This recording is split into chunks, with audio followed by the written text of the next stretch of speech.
Hi, folks. Welcome to the Prepared Homestead. This is Travis. Thank you all for stopping by to watch another decently warm day. Yesterday, last couple of days were pretty warm. Today, slightly cooler.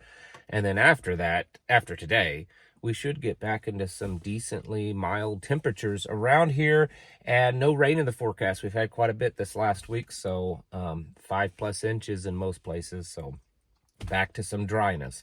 A lot of things going on. And there's just it almost has this sense that something big is about to happen. I know we've all thought that and felt that in the past, and I've probably said that a few times, but it does seem that way. So it's something to be at least on a, decent level of alert, because it's kind of looking that way. I noticed that someone pointed out online, and of course I wouldn't follow this kind of stuff typically, other than for what's going on, but numerous concerts have been canceled recently. Certain events, big events, have been canceled. Not everything, but a lot has. I mean, there's a big long list that would be coming up in the next few weeks, and they've been canceled. So that's a little suspicious. Russia is in the whole Ukraine thing is really building. Poland is saying that they are on high alert and that they are actively every day getting ready for war. Belarus has now ordered their troops to completely blockade and line up on the border with Ukraine, believing that there could be some type of war.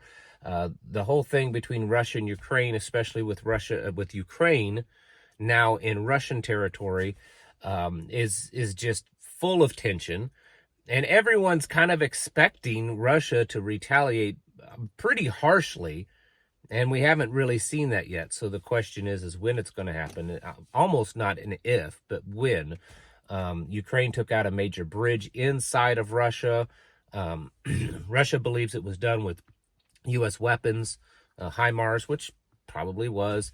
And then Russia's also warning that they believe that Ukraine is going to use an either dirty nuke or small tactical nuke inside Russia. Possibly so. I know that that's probably just a lot of hype, but at this point, I think anything's possible.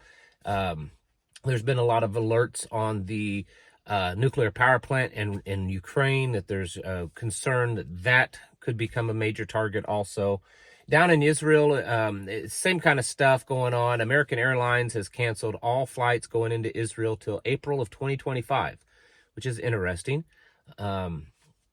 Based on what, I don't know, other than they believe strongly that a conflict between Iran and Israel is imminent.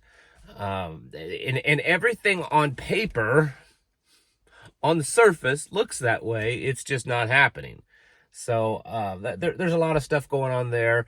I still believe that there's issues that we should be preparing for when it comes to supply chains and increased prices of stuff. That's all just kind of looming there on the edge. The whole monkeypox thing, they're really pushing this one. In fact, right now that there are many officials already talking about that there needs to be lockdowns because of this. And now they're saying that, well, this variant of monkeypox is transmissible almost as easy as COVID was. That through surfaces and touch and water and all this kind of stuff, the same kind of stuff we heard with COVID. And then also they're claiming that COVID cases are dramatically on the rise. Not that most of us really care about that, but who knows what they'll try to twist that into. But something like 100,000 people a day are being diagnosed with it. It's crazy. And on the other hand, there's still, the borders are still open. We're watching Europe completely just implode. I mean, it's sad. It really is. As much as, I don't have any allegiances to any nation in Europe, it's sad to watch these countries that have a long history of class and beauty and art. Yes, many other negative things, but there's a lot of positive things that Europe has had, and we're watching it completely implode because of immigration, because of unchecked borders. It's this multiculturalism that many of us have heard for decades now. We're finally starting to see it happen, and it's going to happen here in the United States. It is happening, and that's something that we should all be aware of, because that, you know, our borders are just as open, if not more, and there's more people coming into the United States, tens of millions of people, and the violence and the rioting and the disease and all of this kind of stuff is being spread here in the United States. Sometimes you hear about it in the news, and a lot of times you don't, and it's probably not hit that point like it has in Europe, where it's, you know, kind of almost, I guess you could say, like a terminal velocity. It's finally hit that point to where it's permeated everywhere, and it's now at full force. Right now it's kind of building, it's getting there, but it's like a powder keg. It just needs one thing to really kind of set it off. And that's the place that we're at. We're hearing a lot of people that's leaving Venezuela because of the recent stolen election there. A lot of people are upset, and so they're trying to get out of Venezuela, and there's hundreds of thousands, at least the story is told, that there are hundreds of thousands of them working towards the United States. But it's also Argentina, Venezuela, several other countries down there. It's become pretty well known that they are sending their criminals. They're talking about, oh, how they have low crime now. I think El Salvador is one of them. Oh, the crimes have just plummeted, crime rates. Well, it's because they've been letting their people out of prisons and then sending them to the United States. And the United States knows that. That's the thing. It's not a big secret. It's not something like, oh, we just discovered that. No, they've known about it for a while, and they still let these people in. And, when you look at the current election with both candidates, really, I know there's a lot of you that are diehard Trump supporters, and I'm not knocking you because of that, but honestly, I think he's kind of moderate in this. Just yesterday or the day before, he was giving a speech, and he said that, yes, we're going to secure the border, but we're going to let lots and lots of people in, that we need lots of people for jobs and stuff. That makes me uneasy to hear that kind of stuff. I mean, he says, yes, we're going to make sure they're not criminals and that kind of stuff, but we got a lot of people in this country already. Get the ones that we have here working. Maybe we don't need any more people for a while. This week, I believe, starts the Democrat National Convention, and it's going to be some kind of, like, I don't know, a big central hub, pinnacle point of Satanism, I guess. They're announcing that there will be free vasectomies and free abortions at the Democrat National Convention.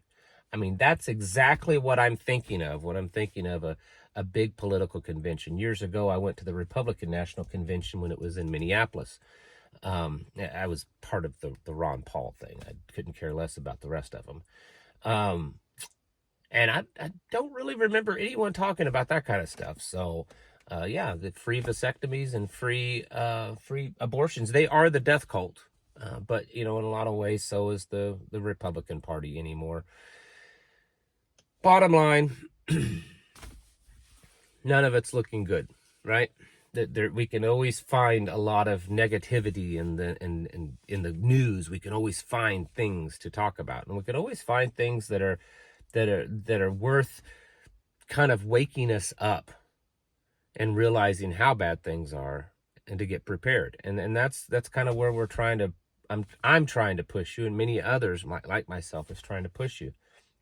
We have to be aware of these things so that we can continue to prepare.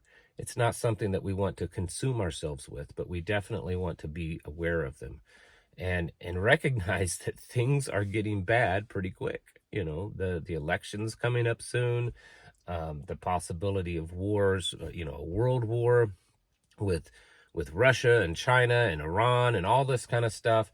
These are all becoming serious realities. And we need to continually prepare for that, because like I said the other day, I think we're at a point, truly at a point. I know many of us have thought this for a long time, but I think we're really at a point now that any of this stuff could could just pop off quickly. On top of all that, and then I know that most of you are going to roll your eyes at this one, but there's always a possibility of something going on. The last few days, there's been a bunch of videos shared online in several different places, predominantly in LA, California, but in a few other places too, that seem to be looking very much like UFOs. Now, I'm not saying that that's what they are, but it would be a good time for them to, you know, unveil UFOs and aliens and stuff like that. If you've watched me long enough, you should know what I feel about that kind of stuff. But it doesn't mean that they wouldn't try to do some little psyop distraction in that way. So it's something to think about. It's funny how it just all of a sudden starts happening again. You know, it's been a while since that's been in the conversation, and then here we are with that conversation again. So there's a lot going on. We have to be ready for it. It's not even a thing of getting prepared anymore. I mean, yes, we're still doing that. We need to get ourselves in a state of readiness. A state of readiness, which means that we're ready at any moment to go into action, ready at any moment to lock down, ready at any moment to bug out, ready at any moment to just shift from having a somewhat of a foot inside of the modern world to, okay, we're completely on our own at this point. We need to be doing that. So you need to be training, stocking up, getting yourselves your mental preparedness and everything. An example and a shout out. Someone from our fire department yesterday was on a flight headed to Alaska, Anchorage, Alaska.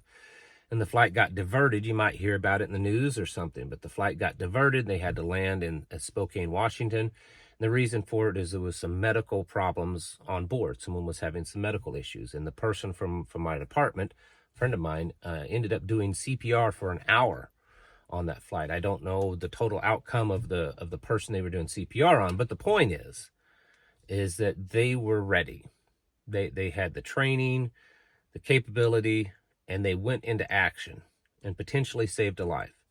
And so that's the kind of thing that I'm talking about, is that we need to be ready at a moment's notice, you know, to go from sitting on the couch, watching your favorite movie, to jumping up and getting ready, because things could happen quite quickly. It's time to get your houses in order and to prepare yourselves mentally, physically, and spiritually. Thanks for watching, and I'll catch you in the next video.